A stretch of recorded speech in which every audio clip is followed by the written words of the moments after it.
Remember, I'm Dr. Klemm, and this is for Iris Wesselman's class and anyone else in middle school who really wants to learn a little bit more about geometry and the design side of geometry.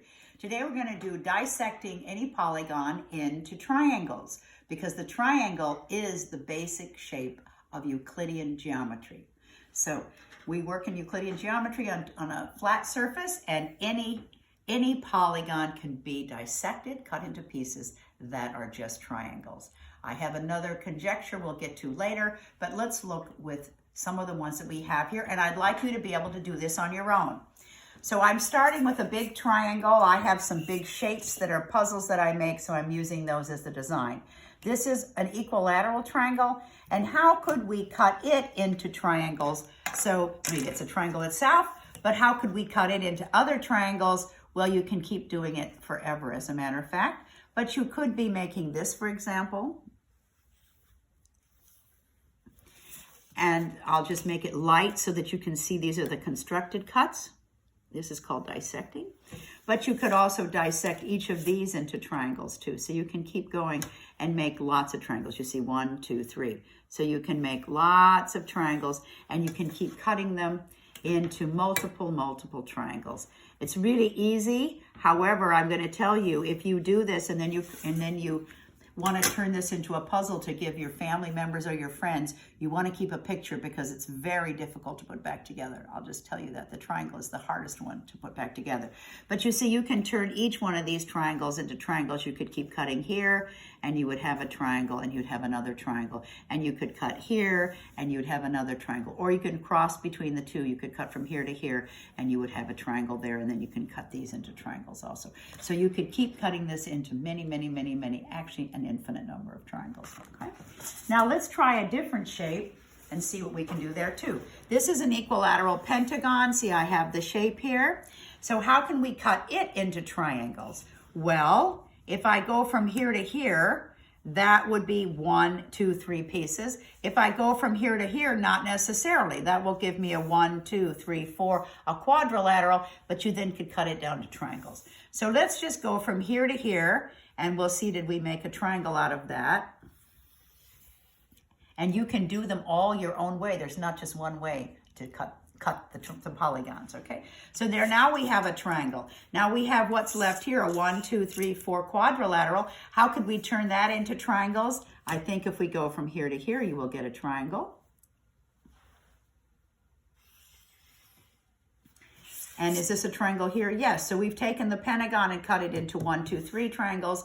And you could keep going. Remember, once you have a triangle, you can keep making it into an infinite number of triangles. So you could cut the pentagon into here 3 triangles. This isn't the only way to do it, but it is one way. And you could create your own way to cut things into triangles. All right, let's try one that's a little more complicated. Well, I'll start the square. You know, that's really easy. How can you cut the square into triangles? Sure, you can go from point to point, and you actually make, if this is a window, this is how you make it sturdy, because the triangle is the safest shape. It is the structural shape for all construction. Anyone who wants to be an engineer, you're going to make triangles for everything. And I want you to look at buildings and in bridges and in roof lines, and you will see the triangular structures that make the basis of the stability of any structure. You triangulate to make an argument when you're writing an argument stronger. A tri means 3, bringing in multiple sources. It strengthens the argument, it strengthens the construction. We have all kinds of words that begin with 3, and they are strong. So you can have a tripod to stabilize your camera. You can make the recycle sign, which stabilizes the environment with reduce, reuse, and recycle. So here you have the square cut into 2 very sort of matched pair triangles, and then you could continue to make this into any number of triangles. Okay? Let's try one that's a little more complicated, maybe with not an even number of sides. Here we have 1, 2, 3, 4, 5, 6, 7, 8, 9. I think this is a 9-sided polygon, a nonagon. How can we cut it into triangles? Let's see what might be the way to do that. I could make one triangle here, right, from the vertices.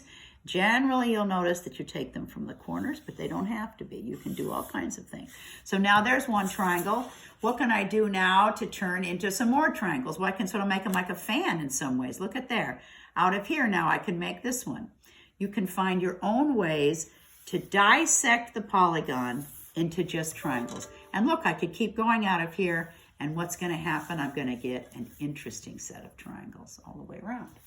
Right? You can see how many you have, and then when you have those triangles, then you can break them down to even more.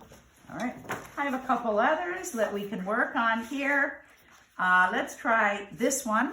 How many sides? 1, 2, 3, 4, 5, 6, 7, 8, 9, 10. This one's a decagon. How can I make that into triangles? Well, again, you see if they're even number, it's easy. You start to do the fanning process like here, but try some new things so that you can show your creativity. So I can gut like that. I can also go here then. And how do I keep getting the rest of them into triangles? You just keep playing and see what you can come up with. All right. All right. Now, a couple other things. Oh, and here, of course, is our classic 1, 2, 3, 4, 5, 6 hexagon. Hexagon, how the honeybees live. Very wonderful. This works very well for flooring. You can actually match the hexagons together to fill in a floor. And I'm sure you've seen that in patterns of flooring design. But here now, it's really easy to break this into them. You see, if you go from the middle of the sides, you're going to get trapezoids, four-sided. So if you want to break them directly into triangles, then you have to go from the vertices. But you can do this. You can start here. And then you say, okay, how do I break that into triangles? I make this into a triangle right to here. And then I can make this into a triangle right to here. Because you can make anything be defined by triangles. So however you start cutting, remember, the triangle is the basis of all Euclidean geometry.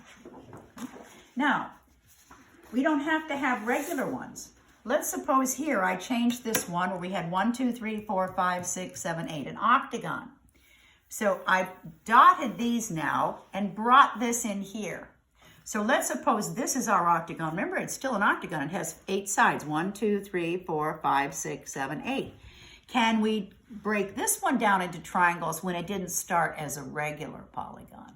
Now it's going inward. I don't worry about the names, but this, you see the angle has come in. And you should think about making some of them. It's a little hard to do for a triangle itself, but you can certainly even do that with a square. Okay? All right, so now can I break this one into triangles also? And so that we can say, can I do it for any kind of polygon? We don't do complex polygons. You would be in graduate school when you would learn about complex polygons, where they go inward and outward and all kinds of weird things. But here, where at least it's come in, but it still is an octagon, we now have this triangle, and now we can figure out how to make these pieces into triangles, and you can figure out different varieties and how you like to do it, and compare to your colleagues, okay? So you can keep going, even if it doesn't go out as all of them were in a standard. And here's the thing I would like you to really have fun with. Remember our buddy Pi? Here he is here. I used him as a pattern. I drew this pattern. I even made a little mistake, so you got to ignore that. That's in the hole right in here. I didn't get my pin in there very well. How can we cut Mr. Pi into triangles? So he's got some curves. So what do we have to do with the curves to make those really almost into polygons? And that's one of the interesting questions, is how you could actually do that. So you have to make really tiny pieces to turn those into triangles. So you can start by drawing a triangle here, sort of, and then you realize, okay, that's not really a triangle because, first of all, it's rounded. So what are you going to have to do? You're going to have to make them very, very tiny to accommodate the curves. So you're going to have to approximate these, and like right here, and say that's getting close. So if we really get tiny, tiny, if you approximate curves very small, you eventually have a little straight segment. And that's the infinite series that you get. So for example, if you have a circle, the circle is the infinite polygon, where each side is so small you can't see it. It's a dot. So it becomes then a circle. And if you wanted to turn this into triangles, you have to make them so you can see them, and you have to make them a little bit of a triangle. When I teach young children who want to make Halloween costumes and they like to do drawings around Halloween, we do that. How do they like to draw a cat? And you can do this for any of your younger siblings or friends. They typically will take a circle and make the face. And here's the eyes of the cat and some kind of a mouth, oftentimes with triangular teeth like this, or a pumpkin. And what's missing for the cat? You need some ears. So you make some ears like this, and they're almost triangles. And you realize that if you want them to get more like a real triangle, you have to make them closer and closer together. The same way you would make triangular way to describe pi and his shape. So this is very important to know about some of the design features, that every shape can be broken down into triangles. The more it's curved, the more tiny, tiny, tiny, tiny triangles you need. The closer it is to little segments, the fewer you're going to need. So experiment, have fun. All of you will be involved in triangles and circles in your life, as they are the basis of designs that we see in everything we do. Have fun, and we'll talk some more about how you can make a map out of triangles, and we'll show you a map of Africa, and then you can make a map of the United States or anything you like, and see if you can break it down and describe it through triangles. This is the Numbers Lady. Have a wonderful day, and this is one of the classes for the middle school. So there you go. And Dr. Wesselman, how are you? Gonna send more tomorrow. Okay, bye-bye.